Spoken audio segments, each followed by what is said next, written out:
Muchísimas gracias. ¿Qué tal, Antonio? Un gusto enorme estar aquí. Gracias por la deferencia de venir. Extrañaba estos lugares. Tengo muchos temas para hablar. Bueno, el primero de ellos, seguridad. Sé que está viajando ahora la ministra Bullrich y el ministro Petri a Rosario. A ver, varias cuestiones. Nosotros, desde el inicio de nuestra gestión, iniciamos el operativo Bandera. De hecho, en lo que tiene que ver en la provincia de Santa Fe, es el tercer lugar de la Argentina con mayor cantidad de fuerzas federales en la zona. Ha habido logros muy importantes porque se ha bajado la tasa de homicidios en cerca de un 58%. ¿Sí?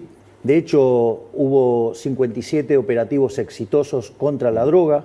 Es decir, que estamos acorralando a la droga, al narcotráfico, estamos dando una lucha sin cuartel y obviamente nos encontramos ahora con la respuesta. Digo, esto también es bastante natural, pero nosotros no estamos dispuestos a ceder un milímetro, o sea, ellos o nosotros, y nosotros decidimos que somos nosotros. Al mismo tiempo, estamos enviando además 450 efectivos adicionales, digamos, porque están actuando todas las fuerzas, no digamos federales, está actuando Gendarmería, está actuando la Prefectura Naval Argentina, la Policía de Seguridad Aeroportuaria, está actuando el sistema penitenciario, digamos, está actuando también la Policía Federal, es decir, están todas las fuerzas y además se le está dando asistencia logística con el Ejército. Y además se ha extendido a 8 zonas el área de actividad y de saturación. Así es que nosotros los estamos acorralando, no les vamos a dar tregua y vamos a terminar con este cáncer que es el narcotráfico y este tipo de violencia. Es decir, esto no se puede negociar.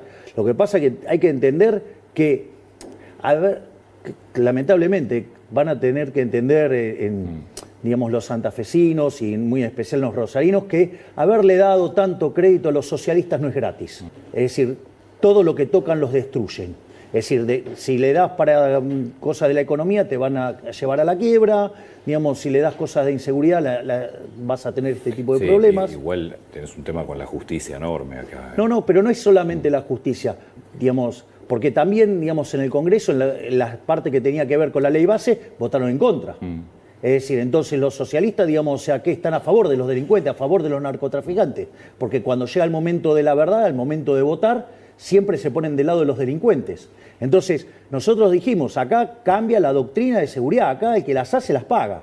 Digo, acá se terminó con el zafaronismo, donde se victimiza al victimario y a la víctima se la deja a la buena de Dios. No, acá, digamos, se protege a la víctima y se va contra el victimario.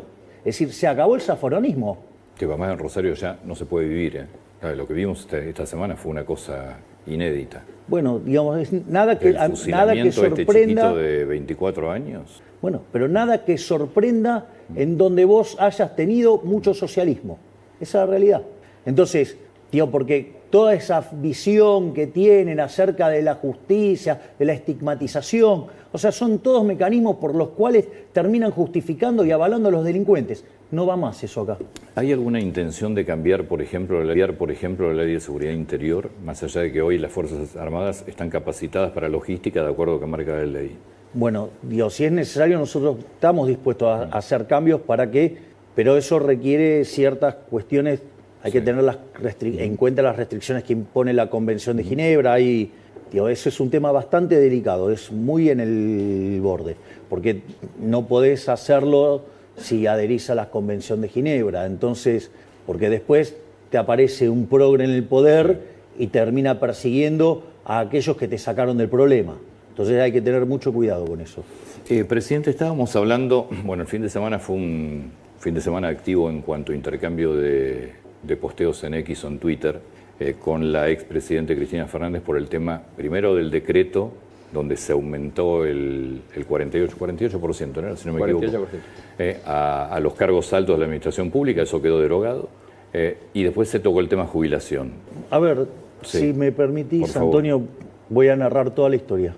Nosotros, en el mes de enero, nosotros dimos la orden de que no se iban a aumentar los sueldos de lo que vendría a ser el personal jerárquico, ¿sí? Digo, los cargos políticos. Es decir, eso fue una orden que se dio en enero. De hecho, cuando se dio el primer aumento, el del 16%, a los cargos políticos no se le dio ese aumento. Ese es el primer dato.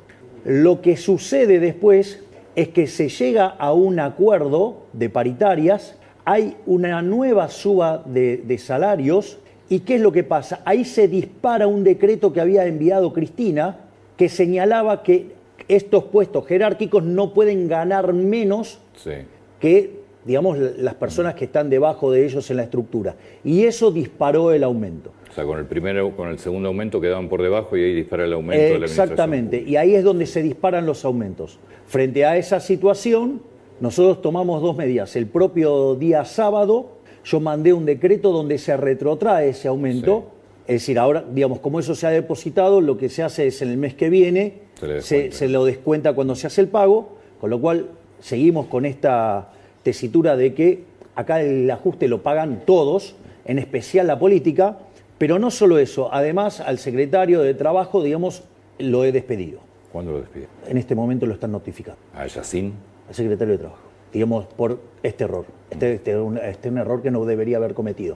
Porque además, esto fue aclarado en el mes de enero, donde el consenso de todos los ministros era que nosotros tenemos que quedar con los sueldos congelados. Y en cuanto al intercambio, digamos, con la señora Cristina Fernández de Kirchner, es muy interesante porque como cuando la discusión avanza, es interesante porque ella no se hace cargo de su decreto, como no se hace cargo de un montón de cosas. Pero sí, dijo, en realidad reconoce que lo firmó. Pero a lo que voy es, ¿en qué derivó la discusión? Ella está muy preocupada por los jubilados. Sí. Bueno, entonces yo le dije que ella resigne su jubilación de privilegio de más de 14 millones de pesos y que, ya que está tan comprometida con los jubilados, ¿no? Vaya por la mínima. Y la realidad es que lo que ella me contestó, lejos de darme una respuesta contundente al respecto, hizo psicología barata. Técnicamente se llama falacia la pista falsa. Digamos, yo le planteé un tema y ella contestó cualquier cosa haciendo psicología berreta, o sea, más que nada proyectando, ¿no? Digamos, pidiendo que esté tranquilo. Yo estoy tranquilo. La que tiene que estar nerviosa es ella, que tiene una jubilación de privilegio de 14 millones de pesos, donde el planteo fue claro. Señora, ¿por qué no renuncia a su jubilación de privilegio? Si ustedes revisan mi discurso del 1 de marzo en la Asamblea, ¿sí? ¿Qué es lo que dije? Vamos a eliminar la jubilación de privilegio para el presidente y para el vice. Bueno, digamos, ¿y ella qué hace con eso? O sea, ella no, la de ella no se toca. Entonces, bueno, la he dejado expuesta frente a su incoherencia, a su contradicción. Vamos, que entregue su jubilación de privilegio. Ahora, esta maraña... Sí, sabemos que no lo va a entregar, ¿no? Esto que te encontraste con el tema de los sueldos, esta disposición que se enganchan, que no pueden ser mayores o inferiores, ¿es una maraña que la están mirando? Porque debe ser gigantesca, debes tener disposiciones, todos los días te debes claro, digamos, a ver, la casta política... Vos, Rubén, lo sabés, o sea, antes cuando se subían las dietas quedaban expuestos. Hoy, con todavía muchísimo más penetración de la información y a la velocidad que viaja, te imaginarás que cuando se suben las dietas quedan escrachadísimos todos los funcionarios. Entonces, ¿qué es lo que hicieron? Crearon mecanismos para que se disparen automáticamente sin tener que levantar la manito, por decirlo de alguna manera. Igual es, digamos, vía voto, ¿no? Pero... Entonces, en ese contexto, todas estas cosas están escondidas. Y salvo que vos seas un experto de toda esta maraña, no te das cuenta. Y la realidad, nosotros somos outsiders. O sea, somos... No, pero además el presupuesto está armado y complicado justamente para... Exactamente. Claro. Entonces, ¿qué es lo que pasa? El presupuesto te das cuenta cómo está armado. Una de las cosas que pasa es que vos, por ejemplo, en las cámaras... Tanto Martín como Victoria dijeron, bueno, ese aumento para la gente de la planta. Le dieron el aumento. Después se encuentran que eso también implicaba... Entonces hubo que retrotraer eso. La realidad es cierto. Vos podés decir, bueno, no están tan entrenados como esta gente. Es cierto. Es decir, y cada vez que nosotros tocamos algo, sale el pus de todo. Y bueno, entonces, digo, a veces te salpica. Esa es la realidad. Pero lo importante es que nosotros... automáticamente esto fue retrotraído. Digamos, si ustedes se fijan, hay un decreto mío, digo, del sábado a la noche, donde esto se bajó. Entonces, eso es lo importante, ¿no? Que, digamos, porque nos vamos a encontrar con un montón de cosas de esto. Pero te iba a preguntar eso, ¿qué encontraste? ¿Es peor de lo que pensaban? Sí, es muchísimo peor. Es mucho peor. Ahí nosotros, por ejemplo, el lugar donde más encontramos todo el tiempo, que sale PUS todo el tiempo, es en el área de capital humano. La ministra Petovelo tiene una brigada anticorrupción y cada semana va y se instala en un área. Y ahí va encontrando cosas. Pensá que nosotros hemos dado de baja 200.000 programas sociales entregados de manera irregular. O porque gente que viajaba en yate, o gente que, digamos, viajaba en aviones al exterior, o gente, digamos, que trabajaba en el Estado. Hay un montón de situaciones irregulares donde vos decís cómo estas personas están cobrando un programa social.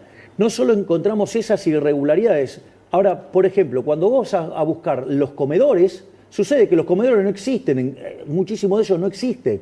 No solo eso, hay algunos comedores que vos vas y te dicen que atienden a 500 personas y vos estás ahí y nunca atienden más de 50. Ahora, perdón esto, porque creo que vale recordar el número.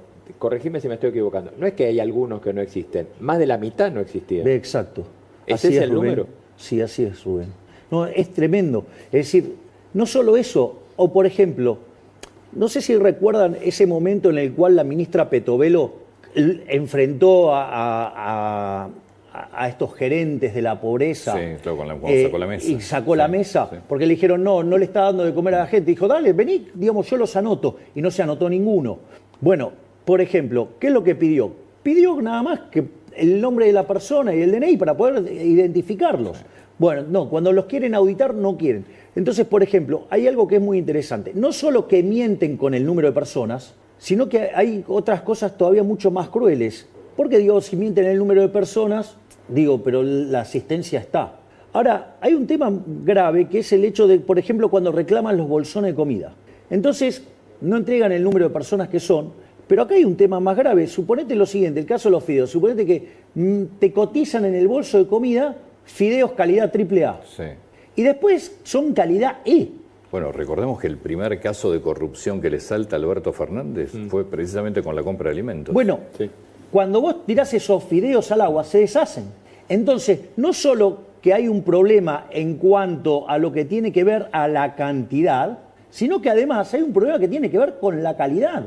O, por ejemplo, en esos lugares donde vos mandabas comida y los comedores no existían, o mandás comida para 500 personas y sucede que van 50, después te encontrás en la cercanía determinados supermercados donde están vendiendo esos alimentos. Esto es de una crueldad enorme. No solo eso, otra de las cosas maravillosas que hizo la ministra Petovelo fue cortar, y eso es lo que generó la primer marcha de Beliboni, el tema de la intermediación.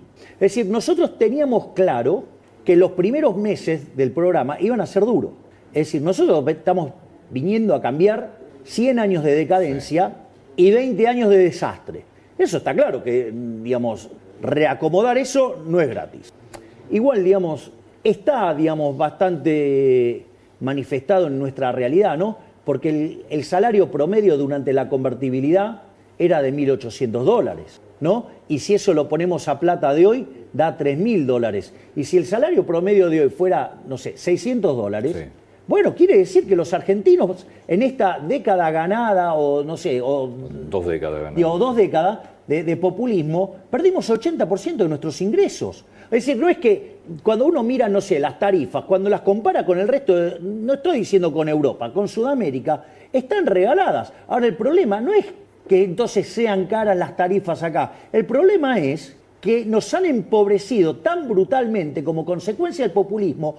Destrozaron el ahorro, destrozaron la inversión, destrozaron la capitalización, destrozaron la productividad de los argentinos, por ende los salarios son miserables. Entonces, lo que hay que tener en cuenta es que 20 años de populismo no es gratis, comerse el capital no es gratis, es decir, te destruye la productividad y destruye los salarios. Entonces, ahora, esto, digamos, es como, a ver, estoy hinchado, no estoy hinchado, estoy gordo, tengo que bajar de peso.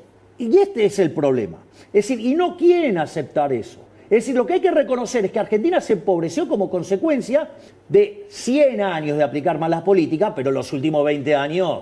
Sí. Ahora, ahí tenés dos temas. Un sector de la clase política que no lo quiere reconocer, que dice que se puede vivir subsidiando todo y mintiendo con los precios, y otro sector que acompaña esta idea, pero te dice cuánto tiempo, cuándo llegamos del otro lado de la orilla. A ver, eso es muy interesante lo que estás planteando, Rubén. Ahí hay dos dimensiones del problema. Porque decir que esto no ha pasado y que se puede subsidiar, ¿no? Lo voy a plantear en el extremo. Yo puedo hacer las tarifas cero, ¿sí? Sí. Yo hago cero las tarifas. Ahora, no hay tal cosa como un almuerzo gratis. Es decir, eso alguien lo tiene que pagar, ¿no? O sea, está claro que eso alguien lo tiene que pagar. Entonces, ¿cómo lo pagamos? Con pobreza. Eso es posterior. Me expoliaste el final. Primero con inflación. Bueno, bien, ahí claro, está. Con inflación. ¿Qué es lo que haces? Emitís dinero, generás inflación. Con lo cual no es que es gratis. Lo que no estás pagando de modo directo en la tarifa, lo estás pagando de manera indirecta con el impuesto inflacionario. Pero eso tiene además varios problemas. Primero porque estás falseando la señal de precios en un sector, con lo cual lo que estás haciendo es destruir la inversión en ese sector. Además estás sobredimensionando la demanda, con lo cual estás generando un problema en el resto de la economía también. Y además, como vos estás usando la inflación para eso, además estás distorsionando no solo ese precio relativo, sino todos los precios relativos de la economía. Entonces, ¿qué es lo que pasa? Eso genera además, no solo del daño que causa vía la inflación y que en el fondo vos estás diciendo que lo estás haciendo por lo más pobre y estás reventando a lo más pobre porque son los que más sufren con el impuesto inflacionario, sino que además al pobre le estás pegando dos veces, porque como vos estás mal asignando recursos, entonces, ¿cuál es el problema? El problema radica en que tu productividad baja y por ende los salarios bajan. Porque el dueño del capital, ¿sabes qué hace ante esto? Se va. Se va, claro. El único perdón el término, que se jode en esto es el trabajador. Es decir, que se perjudica porque el capital no está presente. Pero ¿cómo le explicas vos a la gente que lo que te dicen es sí, pero antes yo tenía inflación, pero me dan aumento todos los meses, entonces vivía? Pero porque como no llegó, te dan aumento todos los meses, pero digamos, perdiste el 80% de tus ingresos. Es decir, qué fabuloso cómo funciona. Porque, a ver, en toda esta lógica, con esta mala asignación de recursos y pérdida de la inversión, además tu PBI per cápita es más chico, con lo cual sos más pobre. En el neto sos más pobre. Es decir, porque la distorsión que vos generás no es gratis. Entonces, eso es lo que hay que entender, que falsear los precios no es gratis. O sea, y vaya que nos está costando. Tenemos casi más del 50% de pobres, Antonio. Tenemos 10% de indigentes. ¿Qué parte no nos damos cuenta que este modelo así no va para ningún lado? Y que si seguimos repitiendo esta barbaridad, terminamos siendo la villa miseria más grande del mundo. Entonces, esa dinámica yo no la quiero. Yo esa dinámica no la quiero. Yo vuelvo a lo de Rubén. Hay mucha gente que coincide, pero te pregunta, ¿pero y cuándo empezamos? Bueno, esto es interesante, es muy importante. Esa es la pregunta 2 que hizo Rubén, que estaba por contestar. Muy bien. Si vos mirás lo que hoy está en una encuesta que hizo Federico Aurelio, esto es importante, porque si vos mirás, 7 de 10 argentinos entienden que estamos peor. Sí. 7 de 10 argentinos entienden que estamos peor. O sea, con lo cual está claro, hay una conciencia clara de que estamos peor.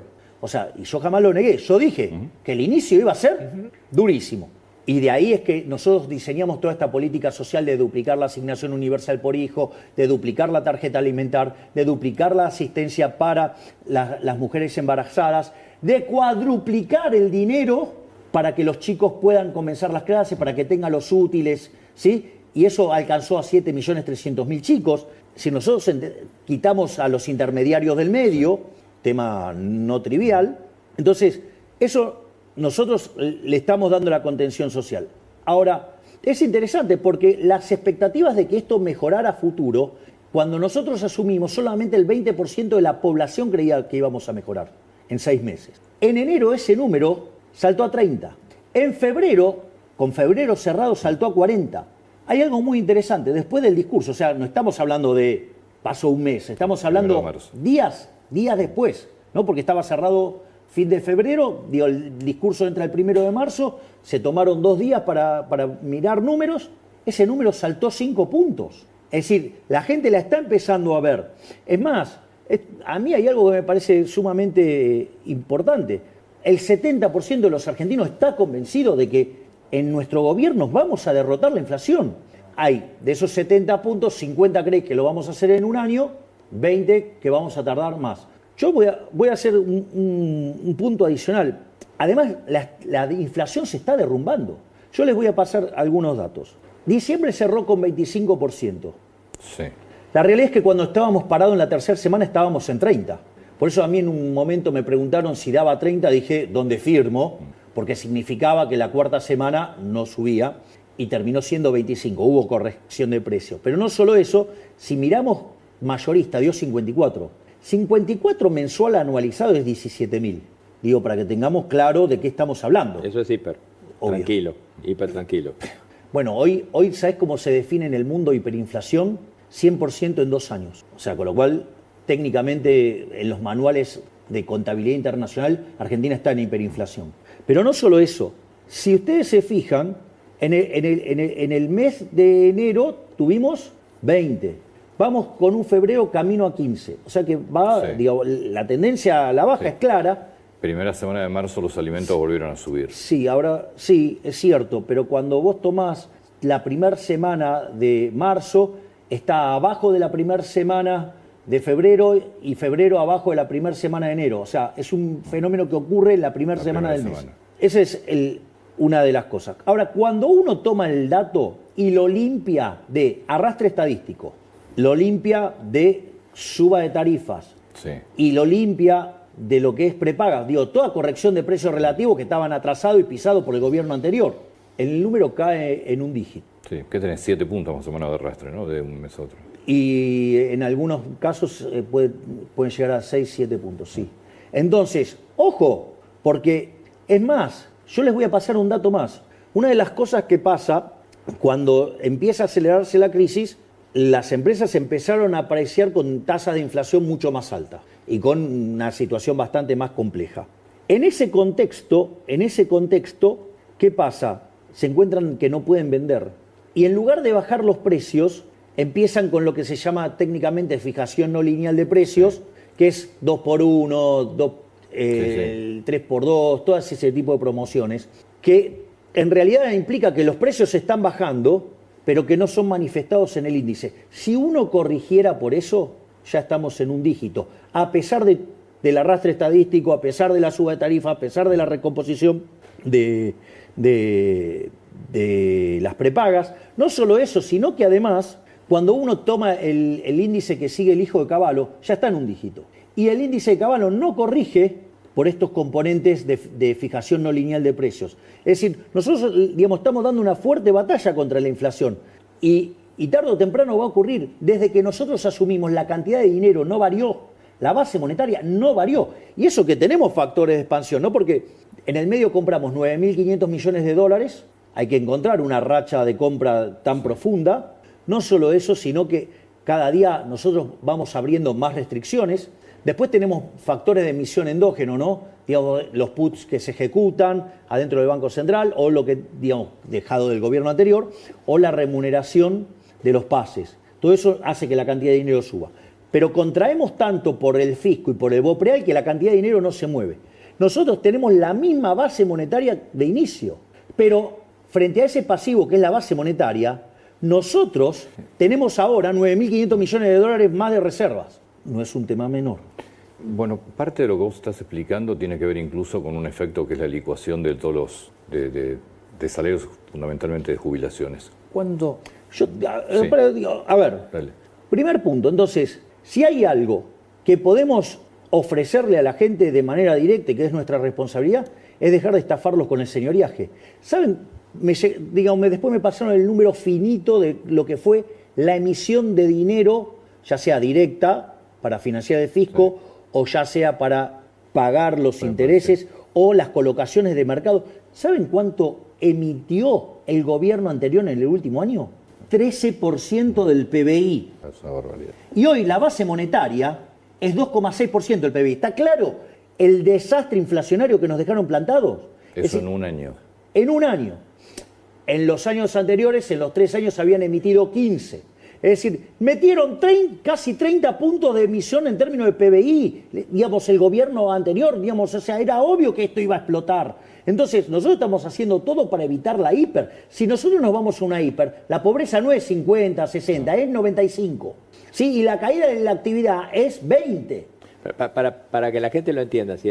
Ese veneno en la sangre, que es toda esa cantidad de exceso que hay de pesos, ¿durante cuánto tiempo te va a seguir impactando en pesos? Y nosotros... En precios, perdón. Vos fíjate, una de las cosas, yo esto lo estaba... porque en una de las charlas que yo tengo con el profesor De Pablo, De Pablo analizó toda la política económica argentina desde mediados del siglo XX para acá, toda. Y además tuvo interacción con todos los ministros de Economía y con todos los presidentes del Banco Central. Con lo cual es una fuente de conocimiento importante. Entonces, una de las cosas que es muy notable, que él me señala, es la velocidad a la que está ocurriendo todo.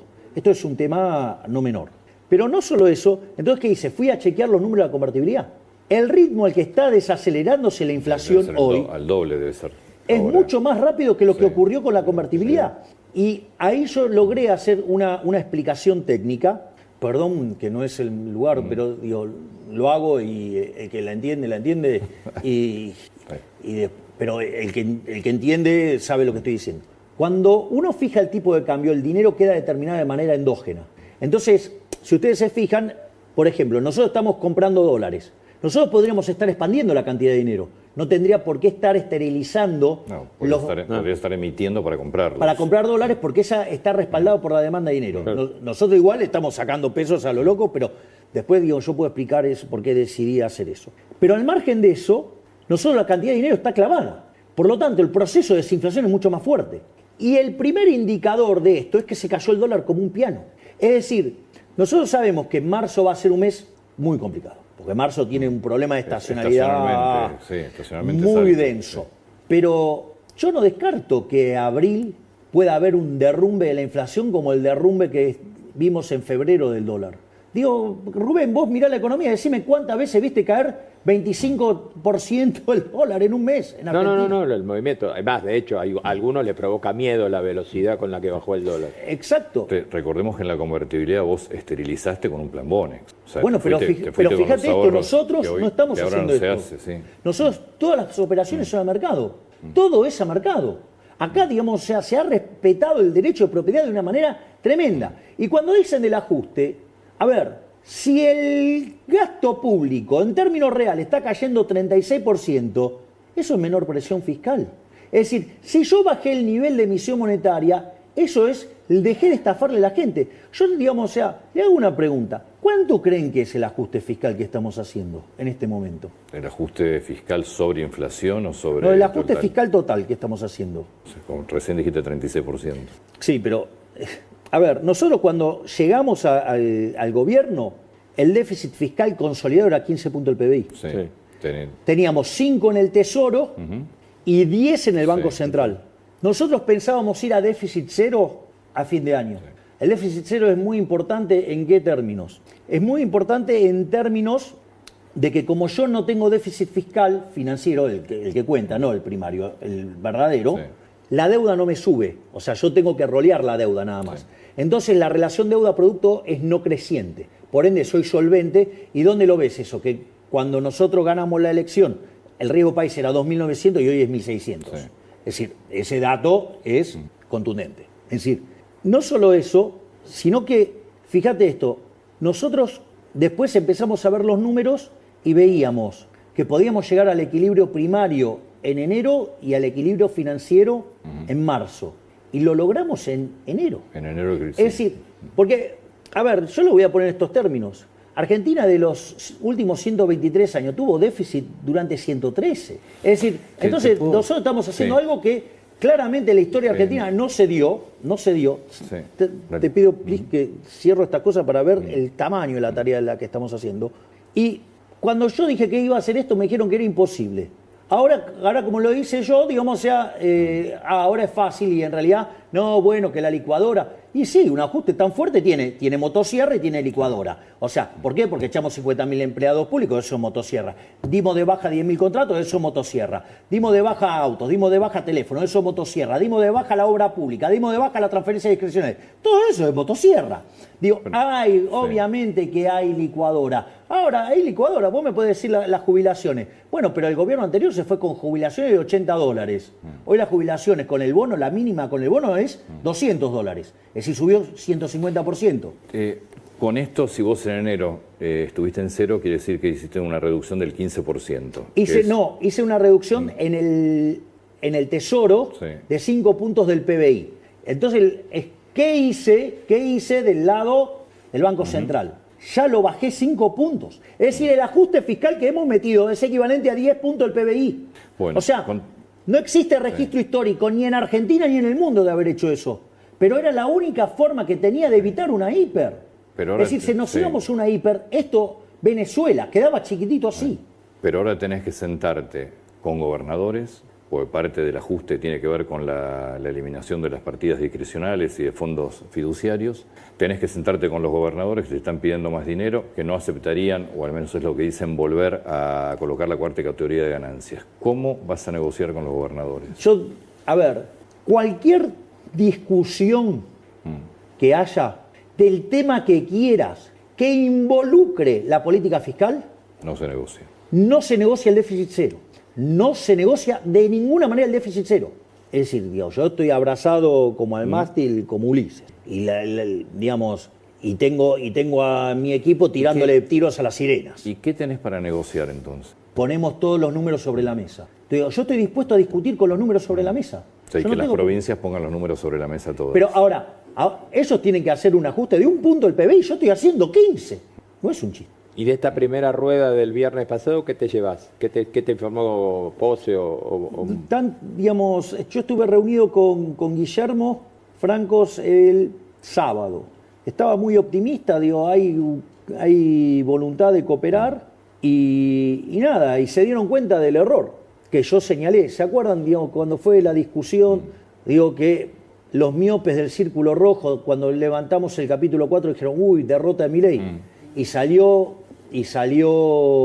Luis Caputo y dijo, bueno, ahora entonces van a tener que hacer un ajuste más grande. Sí. Y al final, ¿qué pasó? Terminaron viniendo acá. Y si no negocias, si no hay acuerdo, ¿cómo sigue? Si vos no tenés ley ómnibus, ¿cómo sigue tu plan de gobierno? Tanto el DNU como la ley de bases son elementos que hacen al equilibrio de largo plazo. Son elementos que hacen a la trayectoria de crecimiento de largo plazo. En lugar de, nosotros estamos proponiendo una serie de mejoras. Si Argentina aplicara a full el DNU y la ley de bases, Argentina mejoraría 90 puestos en el índice de libertad económica, Argentina se podría parecer a Alemania y podríamos alcanzar a Alemania en 20 años. Eso tiene consecuencias enormes en términos de bienestar, en términos de caída de pobreza, indigencia. Bueno, la política no quiere resignar sus privilegios y está dispuesto a hundir en la miseria a los argentinos con tal de no tocar los privilegios de casta. Entonces, pero eso hace al sendero a largo plazo. Yo tengo que manejar la coyuntura. En la coyuntura que tengo, si nosotros domamos la inflación, abrimos el cepo, la actividad económica rebota. Sí. Con ese rebote y a pesar del marco institucional putrefacto que tenemos, como nos hemos comido el capital durante 20 años, la productividad en Argentina tiende a ser muy alta, los retornos tienden a ser muy altos. Esto quiere decir que vos podés crecer mucho independientemente de mejorar el marco institucional, porque es una economía que por más que tenga mucho riesgo, tiene un montón de retorno. Igual manteniendo tu déficit cero, tu equilibrio fiscal. Eso no fiscal. Se negocia. Sí. Eso no se negocia. Va a ser un problema de los gobernadores que van a tener que ajustar sus cuentas si no hay acuerdo. Exactamente. Entonces, ¿qué es lo que quiere decir esto? Esto significa que nosotros estamos en condiciones de avanzar en nuestro programa de estabilización y de recuperación y crecimiento fuertemente, en la última parte del año y el inicio del que viene. Bueno, eso va a tener consecuencias electorales enormes. La gente va a haber identificado claramente quién es la casta que juega en contra de los intereses de los argentinos y ahí, le vamos a dar una paliza en las urnas que el 11 de diciembre del 25 si ahora vienen reformas que le tiramos por la cabeza, yo les aviso, solamente hemos enviado un 25% de lo que tenemos. O sea, todavía quedan, si acá mandamos 1000 reformas estructurales, todavía quedan pendientes 3000. Pero pará, déjame, es decir, si vos mantuvieras, que lo vas a mantener, pues estás abrazado al mástil, como acabas de decir, el déficit cero, y vos bajás la inflación, no importa si avanza la ley de bases o el DNU, vos estás en condiciones con esto para que la productividad empiece a funcionar. Exactamente. Y tengas una economía creciente hasta las próximas elecciones y ahí te cambia la conformación del Congreso. Y ahí hago las reformas estructurales que me quedan para acelerar la tasa de crecimiento. ¿Y qué te queda de lo que ya presentaste por más que no se haya votado? Es solamente un tercio, un cuarto de lo que presentamos. Hay, digamos, por ejemplo, nosotros en materia de regulaciones, nosotros encontramos 380.000 regulaciones. 380.000. Así como lo veo. Que son todos kiosquitos. No tengo dudas. Bueno, entonces, a ver, mi modelo para parecerme no es Alemania. Mi modelo es parecerme a Irlanda. Mi modelo es parecerme a Suiza. Es decir, yo quiero estar en el máximo lugar de libertad económica del mundo. O sea, y eso implica multiplicar el ingreso per cápita en Argentina por 10, 12 veces, 15 veces. Ese es el mundo que yo quiero. Ese es el legado que le quiero dejar a los argentinos. Vos al mismo tiempo tenés la economía que está diciendo quiero arrancar, liberame que quiero arrancar. Y ahí tenés el cepo. Mira, ahí cómo estamos. A ver, esto yo lo he trabajado con distintos profesionales. Esta es una pregunta muy inteligente. Si yo miro la base monetaria a lo largo del siglo XXI, te da en promedio cerca de 10% del PBI. Hoy ese número es 2,6. Es decir, que si vos mirás eso, estoy muy desmonetizado. Además, si yo miro el crédito al sector privado no financiero, en cualquier país de la región está arriba del 70%, 80%. Ni que hablar Chile, 150, números verdaderamente. Nosotros tenemos 4%. Desastre. Y nosotros tenemos cerca de depósitos en términos de, son 12 o 14% del PBI. Es decir, que si yo lo miro desde ese lado, estoy muy desmonetizado. Es decir, con lo cual hay economistas que consideran que yo hoy puedo abrir. Es cierto. Ahora, ojo, porque abrir implica que yo tengo que dejar de emitir.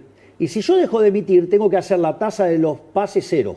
Entonces, ese switch de portafolio a mí me puede generar una corrida. Entonces, yo prefiero ir sobre seguro, como dice el fondo, y apuntarle a mitad de año. Obviamente que si viene alguien y me pone 15.000 millones de dólares, sí, abro mañana y la economía despega. Pero si no los ponen, a ver, podrían ponerlos, sí, porque mirá, arrancamos con los bonos en $18, están en $48. ¿Y si te lo pone el fondo? Hay distintas alternativas para que lo pongan. O sea, una podría ser el Fondo Monetario Internacional. ¿Cuándo son las elecciones en Estados Unidos? Bueno, hay algunos mecanismos que son muchísimo más rápidos, pero faltan mucho para las elecciones. Entonces, es cierto que si vos lo mirás frío, podríamos abrir. Pero también es cierto que la base monetaria amplia son 10 puntos u 11 puntos del PBI. Entonces, no sobra mucho, estaría subiendo un punto del PBI, pero ¿quién me asegura que no voy a tener un cambio de portafolio hacia dólares instantáneo? Es que va. Bueno, entonces, ¿sabes qué? Sigamos con este mecanismo de saneamiento del Banco Central. Es más despacio, tarda un poco más en salir la economía, pero vamos pisando sobre seguro. Que inmediatamente abierto el cepo, tenés una recuperación fuerte de la economía. Te rebota la actividad económica porque vos con el cepo lo que estás teniendo es un exceso de demanda en el mercado de divisas. Sí. Eso implica que en el resto de la economía tenés un exceso de oferta. ¿Qué quiere decir esto? Que exceso de oferta en el mercado de bonos significa que los precios de los bonos están deprimidos, quiere decir que la tasa de interés es alta, que el riesgo país es alto. Altas tasas de interés implica un exceso de oferta en el mercado de bienes, con lo cual te penaliza el mercado de bienes. El exceso de oferta en el mercado de bienes implica un exceso de oferta en el mercado de trabajo que se manifiesta como con desempleo o con salarios reales verdaderamente miserables como los que tenemos, y la consecuencia son la cantidad de pobres e indigentes. Si vos liberás, ¿qué es lo que sucede? Ese exceso de demanda desaparece y todos los excesos de oferta restantes desaparecen. Con lo cual, digamos, tenés un fuerte rebote de la actividad económica. Pero de vuelta, abrir, hoy tenés un riesgo. Yo ya digo, sí, yo hoy puedo abrir. A ver, si yo abría en el 11 de diciembre, la hiper era un dato. Hoy estamos 50 y 50. Bueno, es una apuesta todavía muy riesgosa porque el downside es tan grande que, digamos, salí corriendo. Entonces, yo lo que digo es, sigan hasta que no venga alguien y me ponga los 15.000 millones de dólares, si no me los compro en el mercado y después te abro con los dólares que me compré en el mercado y venime a buscar ahí. Pero, entonces, abril, mayo, junio tienen un valor enorme en términos de la cantidad de dólares que vamos a juntar. Porque no solo los dólares de vengado, los dólares caja son mucho más. Entonces, digo, ahí venime a buscar. Pero, digo, esa es la solución solo. Digamos, si alguien me pone la plata, salimos 3 meses antes. Pregunta concreta, tema jubilación. Sí. ¿Cuál es la fórmula que está pensando el gobierno de Javier Milei? Cualquier solución de cualquier tema que vos quieras enfrentar, tiene que respetar el déficit cero. Es decir, cualquier propuesta que hagas, cualquier alternativa que vos mires, tiene que respetar el déficit cero. ¿Me comprendés? Porque si vos tenés déficit, si vos generás una fórmula que genera déficit fiscal, tenés varios problemas. Una que haces, te endeudás. Entonces, le cargas el costo del ajuste a todas las generaciones futuras. Sí, claro. Parece bastante injusto eso. Si lo financio con emisión monetaria, lo hago empobreciendo a la gente, con lo cual tampoco funciona. Y si lo hago con más impuestos, la economía no crece, con lo cual vos deberías además atar la nueva jubilación a una reforma laboral que te permita generar más ingresos. Es que absolutamente. La reforma previsional no puede estar escindida de la reforma laboral. ¿Por qué? Porque vos hoy tenés 6 millones de personas en el mercado formal, ¿sí? Privado, y tenés 8 millones afuera. Si algo no funciona. Digo, después están los empleados públicos, después está, digamos, lo que monotributista, todas esas otras categorías. Pero yo miro el empleo formal del sector privado, está desde el 2011 clavado en 6 millones de personas, 6 millones de puestos de trabajo. Y hay 8 millones afuera. Acá hay algo que está mal. Entonces, si a los delirios populistas, digamos, de la reina polenta, ¿sí? De duplicar los jubilados, metiendo gente sin aporte, le ponemos las regulaciones laborales y entonces, digamos, tenemos una relación que directamente la relación beneficiario-aportante, digo, es un número, o si vos querés, aportante-beneficiario. Todo lo que se está hablando de nueva fórmula jubilatoria, ese ajuste por inflación, digo, si no va atada a una reforma laboral, no hay reforma jubilatoria. Exactamente. Lo que vos podés hacer, en el fondo, en la transición, es hacer un parche para que ya está con los bonos de parche. Está bien, por eso. Pero bueno, digamos, o sea, los bonos lo que te está diciendo que es que la fórmula es tan mala que tenés que generar bonos para compensar. Entonces, vos necesitas una fórmula, si vos querés pensarlo en etapa, digo, primero tendrías que asegurarte que la fórmula no violente el déficit cero. Una vez que, de modo tal que cuando vos le das un recurso, el recurso es genuino. Sí. Entonces, ahí lo que podemos hacer es, bueno, acá hay déficit cero. Una vez que tenemos déficit cero, si se generan recursos, bueno, ¿a quién van los recursos? ¿A las provincias, a los jubilados, a los niños? ¿A dónde vas? Digo, porque ahí es la otra discusión. Y cuando hay crecimiento, baja de impuestos. Entonces, en ese contexto, vos tenés que respetar eso. Y después avanzar en una reforma integral que incluya el mercado laboral. Pero está claro que la reforma del sistema previsional no es independiente de la del mercado laboral. No, porque vos necesitas ingresos genuinos al sistema jubilatorio. Exactamente. Pero fíjate que vos más que duplicarías la cantidad de aportantes al sistema si vos lográs pasar a blanco. Bueno, de hecho subirían 133%, ¿no? Digo, si nos vamos de 6 a 14 millones de empleados formales en el sector privado. Bueno, entonces, acá, digamos, hay muchos jugadores que tienen que entender que esto no funciona y que hay mecanismos mucho más inteligentes para resolver este problema, siendo un sistema de seguro de desempleo, y, digamos, y tendrían que buscar la forma de que las empresas de seguros se instalen a hacer esto. Que podrían ser los mismos sindicatos, pero evidentemente no lo terminan obviamente, de entender. O digamos, los sindicatos, si lo vieran con facilidad y rapidez, si yo fuera el líder de un sindicato, yo estaría buscando una empresa de seguros gigante para empezar. Perdón, y esto no es un chiste. Entonces también necesitas votar una ley de asociaciones profesionales nueva, porque tenés que democratizar los sindicatos. Bueno, pero eso era parte del... Pero es parte del mismo de la reforma. Es el decálogo del acuerdo del 25 de mayo también. Claro. Entonces, ahí... Pero yo, de vuelta, si yo estuviera en esa silla, yo estaría yendo por el mundo a buscar una empresa de seguro gigante. Sí. Porque, a ver... Tenés un mercado de 6, lo vas a llevar a 14. Que no sea Nación Segura. Yo te iba a decir que no sea Nación Segura. No. ¿Cómo está el tema de privatizaciones de empresas públicas? Si vos me preguntás a mí, digamos, todo lo que pueda transferir al sector privado lo voy a transferir todo. Para mí, empresa pública es un oxímoron, porque empresa tiene que ver con emprender y el sector público no emprende nada. De hecho, todo lo que toca lo destruye. Es decir, no existe la empresa eficiente, no existe nada. Esas cosas son todas...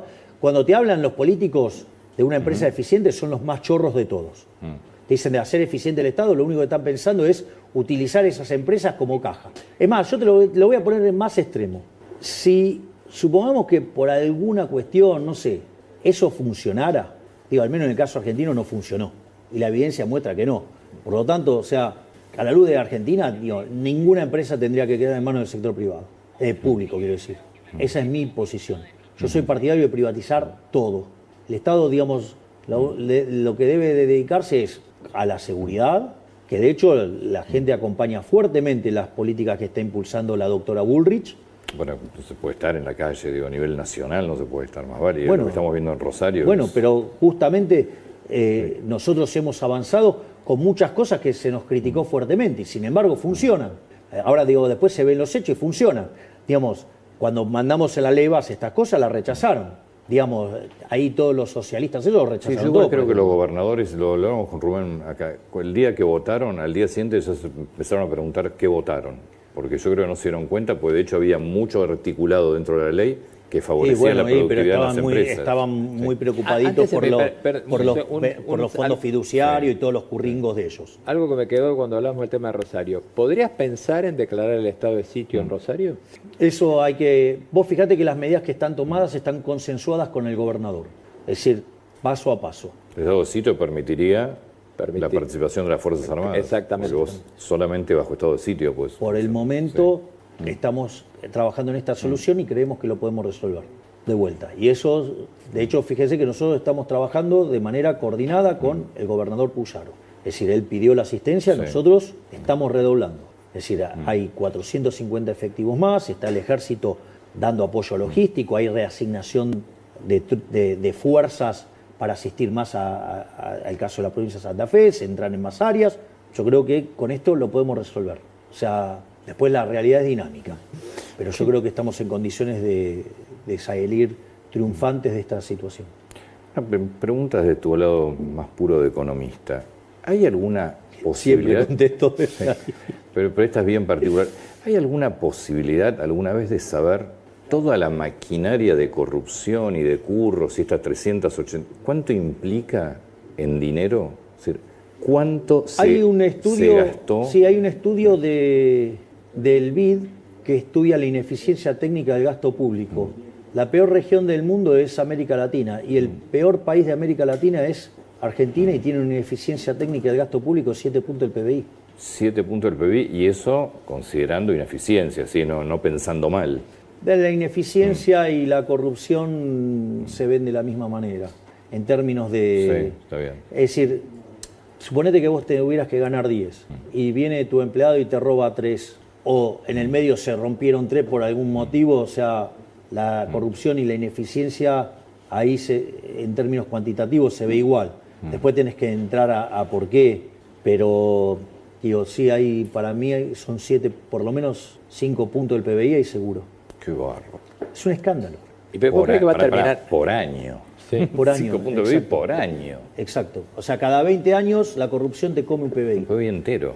Vos pusiste arriba de la mesa el tema de los fiduciarios, que la verdad que era algo que yo creo que para el 90% de los argentinos no sabía ni que existía esa estructura paralela. ¿Termina alguien en cana por eso? ¿Va alguien preso? Me encantaría. Me encantaría. Pero ¿lo ves lo suficientemente profundo la investigación como para que vaya alguien Nosotros preso? estamos dispuestos a ir al hueso hasta que, digamos, terminen presos los ladrones, sí, claro. Me quedé asombrado del número de corrupción. Sí. Bueno, digamos, si vos querés tener una medida de corrupción enorme, la financiación del déficit fiscal con emisión monetaria, eso es corrupción también. Eso es un delito, eso es equivalente a una falsificación, que lo pagan los que tenían los saldos reales de inicio. Vos fijate que esto es tan brutal, pero no está... El kirchnerismo, a ver, digamos, nos robó 7 puntos del PBI por año con ese mecanismo, ¿no? Porque dijimos que terminó siendo 28. En el último año, para tratar de ganar la elección, metieron 13 puntos del PBI. O sea, te asustaste con ese 7, el doble metió. Ahora, fíjate esto, ese mecanismo, son tan perversos los políticos que eso no está tipificado en el Código Penal. Y nosotros una de las cosas que vamos a mandar es una ley para que si vos emitís dinero, va preso el presidente del Banco Central, todo el directorio del Banco Central, el presidente de la Nación, el ministro de Economía y los diputados y senadores que aprueben eso. Además, con la característica como si fuera un delito de lesa humanidad, que sea imprescriptible, porque ¿qué es lo que pasa? Va a venir otro, va a tirar esto por la borda, como hicieron con la convertibilidad, y van a empezar a buscar. Pero tarde o temprano va a venir un ortodoxo y los va a ir a buscar. Entonces, y van a ir presos. Digo, no es un chiste robarse 5 puntos del PBI todos los años, 7 puntos del PBI, digamos, promedio, o 13 puntos, que es lo que hizo el kirchnerismo el último año. Qué bárbaro, no, es que nos han limpiado como sociedad, ¿eh? No, pero digo, o sea, a ver, el descalabro del último año fueron 13 puntos del PBI, entre financiamiento del fisco, entre lo que fue la emisión de los pasivos remunerados y las operaciones de mercado abierto, 13 puntos del PBI. Es decir, con una base de 2,6. Digo, si eso no es una hiper... Presidente, muchísimas gracias. No, Gracias, por favor, Javier. Gracias a vos, Antonio, No, por gracias, favor, Rubén. Gracias por la deferencia de haber venido. No, por favor, es un placer. Aparte extrañaba. Muchas gracias. Por favor.